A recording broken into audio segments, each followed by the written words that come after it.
Did you know that in Thailand, there's a mysterious and spine-chilling practice called Kuman Thong, or as some might say, raising ghost children? This isn't just some made-up horror or movie story, it's real.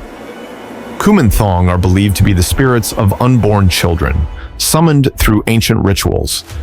People raise these spirits in their homes, offering them sweets, milk, and toys, all in exchange for wealth, luck, and even enhanced beauty. Sounds like a shortcut to success, right? But here's the catch. The price of neglecting Kuman Thong is steep. If you forget to make the offerings or fail to care for it properly, the spirit can become angry, and the consequences are terrifying. Stories abound of people who had everything, only to lose it all when their ghost child turned against them. Some have even paid with their lives. So, is Kuman Thong a guardian spirit that can change your fortune, or a curse lurking in the shadows? That's the question, and no one really knows the answer until it's too late. Now the story begins. Jenny Wei was just your average Hong Kong girl. She was 29, looked okay but nothing special, and her career, let's just say it wasn't exactly on fire. She'd been working at the same company for years, stuck in a dead-end job, while everyone around her seemed to be getting promoted, buying houses, or getting married. But not Jenny. No, she was stuck in the same spot, watching her friends move on with their lives while she stayed behind. So on a trip to Thailand, a place she'd visited a few times before, Jenny decided it was time for a change. But this time, she wasn't interested in temples or shopping. She was looking for something different, something that could change her life for real. At a party with some Thai friends, she heard a story that caught her attention. They were talking about Kuman Thong, a ghost child. One of her friends leaned in and whispered, "It's real, you know. People raise these ghost kids and they get rich, successful, even prettier. It can change your life." Jenny was hooked. She felt like she had nothing to lose. Her life was going nowhere anyway, so why not try something drastic? Her friends introduced her to a local sorcerer who specialized in summoning Kuman Thong. They told her this guy had helped a lot of people make it big, even some of the rich folks in Thailand. The next day, Jenny went to a small, run-down house in the outskirts of Bangkok. The place looked like something out of a horror movie: overgrown plants, wind chimes hanging from the porch, and a faint smell of incense in the air. Inside, it was dimly lit, with strange objects on the walls. The sorcerer, an old man with sharp eyes, listened to her request without saying much. After a long silence, he agreed to summon the Kuman Thong for her. But first, he gave her a warning. Raising a ghost child is not something to take lightly, he said in a low voice. Every day, you must offer it food, milk, sweets, and toys. And most importantly, you must keep the incense burning. Never let it go out. If you neglect it, the spirit will grow angry, and you won't like what happens next. Jenny's stomach twisted a little at the thought, but her desperation for success outweighed her fear.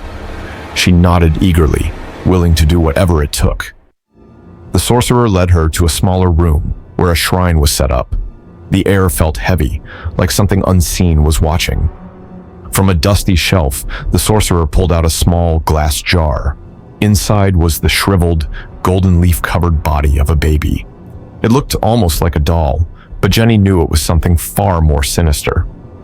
"This is your Kuman Thong," the sorcerer said, handing her the jar. "Take it home, treat it well, and it will grant you everything you desire. But remember, never forget to make your offerings. Never." Jenny returned to Hong Kong with her new companion. She placed the jar in a quiet corner of her apartment, and every day she followed the instructions to the letter. She lit incense every morning and evening, offered sweets and milk, and even placed little toys around the jar.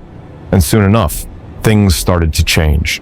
Out of nowhere, she was assigned to lead a huge project at work.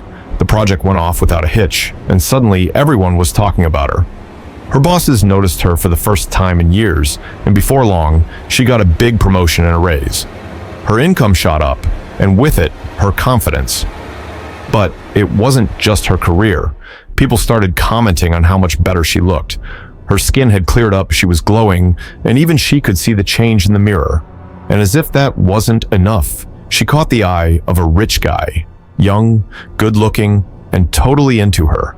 In no time, they were dating, and not long after that, he proposed.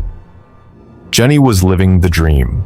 She had the job, the money, the looks, and now the guy. Life couldn't get any better. But as her life got busier, she started to get careless. She'd come home late, too tired to do the offerings. Sometimes she forgot to light the incense, and on some nights, she didn't bother with the milk and sweets. The jar sat there, collecting dust. The first time Jenny messed up, it was a regular Tuesday night. She had been out all evening, and by the time she got home, she was dead tired. She didn't even take off her shoes before collapsing into bed. That night, she had the worst nightmare of her life. In the dream, a small, angry child stood by her bed, its face twisted in rage. "You forgot me!" it screamed, its eyes glowing red with fury. "You forgot me!" Jenny woke up in a cold sweat, heart pounding in her chest. She ran to the shrine and lit the incense, offering everything she could think of: milk, sweets, toys. But the damage was already done. A few days later, one of her biggest clients dropped out of her project without any warning. She shrugged it off, thinking it was just bad luck, but deep down, she couldn't shake the feeling that something was wrong. As weeks passed, Jenny became more careless. She thought her life was set now. The Kuman Thong had done its job, and she didn't need to keep up with all the rituals. But that's when the dreams started again. This time, the child in her dreams was angrier. It grabbed at her, screaming, "You owe me! You must pay!" Jenny woke up, trembling with fear. She knew she had screwed up, but it was already too late. A few months later, Jenny found out she was pregnant. She and her husband were over the moon. Finally, they were going to start a family. But then, at just 3 months, she was hit with a wave of unbearable pain. Rushed to the hospital, the doctors told her the heartbreaking news: she had miscarried.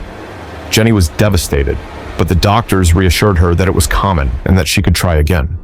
Still, the dreams wouldn't stop. Every night, the ghost child appeared, furious and accusing.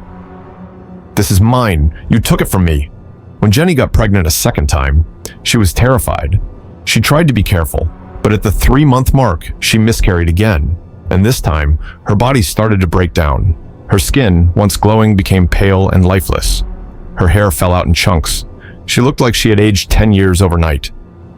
By the time she got pregnant for the 3rd time, Jenny could barely leave the house. The weight of the spirit's anger hung over her like a curse, and at 3 months, she lost the baby again. Her body was weak, and she knew the ghost child wasn't going to let her go. It had turned her dream into a nightmare. Desperate, Jenny flew back to Thailand. She begged the sorcerer to help her, to break the curse that had ruined her life. When she saw him again, the sorcerer's face was cold, emotionless. "You broke the rules," he said. "You failed to care for the Kuman Thong. Now it controls your life. It owns you." Jenny pleaded for a way out, but the sorcerer only shook his head. "It's too late," he said. "The spirit has taken everything from you, including your soul. There is no escape. Go home. Accept your fate." Jenny returned to Hong Kong, weaker than ever. She tried to make offerings again, but the incense wouldn't burn, and the milk curdled untouched. The ghost child had moved on. A few days later, Jenny was found dead in her apartment, lying in front of the shrine she had built for the Kuman Thong. Her face was twisted in fear, her eyes wide open, as if she had seen something unspeakable in her final moments. The jar that once held the ghost child was empty, like the spirit had vanished, leaving nothing behind but terror. In the end, Jenny paid the ultimate price for her success. Raising the Kuman Thong had given her everything she ever wanted, until she forgot the most important rule: you can never escape the price of neglect. And once it was too late, the spirit took back everything it had given, and more.